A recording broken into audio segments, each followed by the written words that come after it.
Bonjour bien-aimés dans le Seigneur, que la grâce et la paix de Dieu soient notre partage ce matin. Nous glorifions notre Dieu pour la vie, pour son amour, pour la manifestation de sa présence dans les vies des saints ce matin. Bienvenue dans notre partage quotidien Living Word. Le thème de notre partage ce matin, c'est le langage des saints. Vous savez bien-aimés, chacun de nous a un langage, chaque peuple a un langage. Nous ne parlons pas la même langue, nous ne parlons pas de la même façon, nous ne pensons pas de la même façon, nous ne faisons pas les choses de la même manière. Alors, qu'en est-il des saints? La Bible déclare dans Ésaïe, le chapitre 8, le verset 12, « N'appelez pas crise tout ce que ce peuple appelle crise, ne craignez pas ce qu'il craint et ne soyez pas effrayés. » Lorsqu'un homme charnel écouterait avec ses oreilles, l'homme spirituel, lui, il écoute avec son cœur. Parce que les 5 sens que possède l'être humain nous empêchent parfois de saisir le langage de Dieu. Car Dieu est esprit. Dieu est esprit. Et tous les saints aussi ont l'esprit de Dieu en eux. Alors pour comprendre le langage de Dieu, il faut le comprendre spirituellement. Parce que Dieu n'est pas dans les 5 sens. Dans Jean 4, le verset 24, il est écrit « Dieu est esprit et il faut que ceux qui l'adorent en esprit et en vérité. » Ce que le monde appelle crise sanitaire, crise économique ou souffrance, pour Dieu c'est un langage, un signal d'alerte pour dire à l'homme que les feux sont orange et qu'on arrive bientôt à la fin et qu'on arrive bientôt au rouge. Dans Luc 1, le verset 77, la Bible dit « Afin de donner à son peuple la connaissance du salut par le pardon de ses péchés. » Alors il faille que chacun prenne conscience de son salut. Le retour de Jésus-Christ est imminent. Romains 13, le verset 11, la Bible nous dit « Cela importe d'autant plus que vous savez à quel temps nous sommes. C'est l'heure de vous réveiller enfin du sommeil, car maintenant le salut est plus près de vous que lorsque nous avons cru. »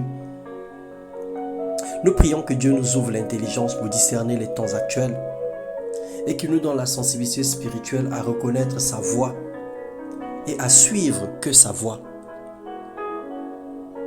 Tous les signaux aujourd'hui montrent que le retour du Seigneur est proche. Toutes les prophéties bibliques sont en train de s'accomplir sous nos yeux. Aujourd'hui, on est pratiquement à 98% de tout ce que la Bible avait dit qui sont arrivés sous nos yeux. Alors il ne reste plus qu'une seule chose. Le son de la trompette. Il ne reste plus qu'une chose, l'enlèvement. Tout ce que le Seigneur avait prédit sont là.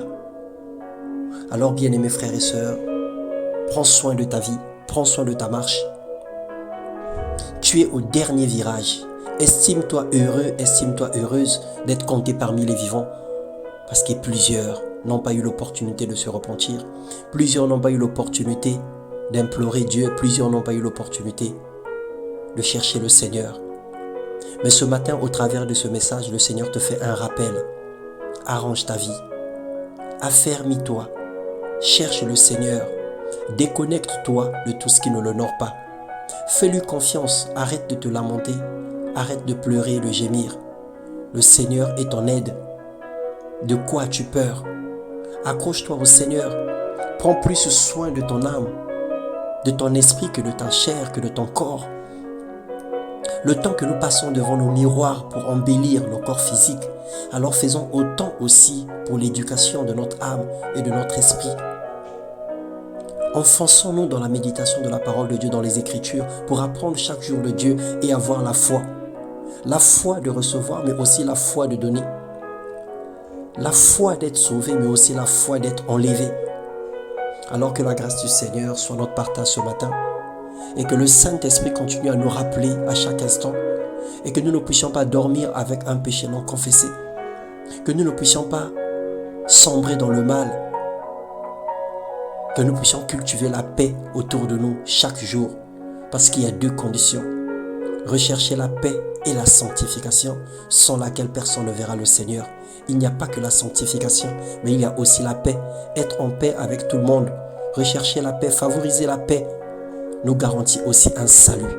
Alors que le Seigneur vous bénisse, qu'il vous comble de sa grâce et qu'il vous remplisse de son amour au nom puissant de Jésus.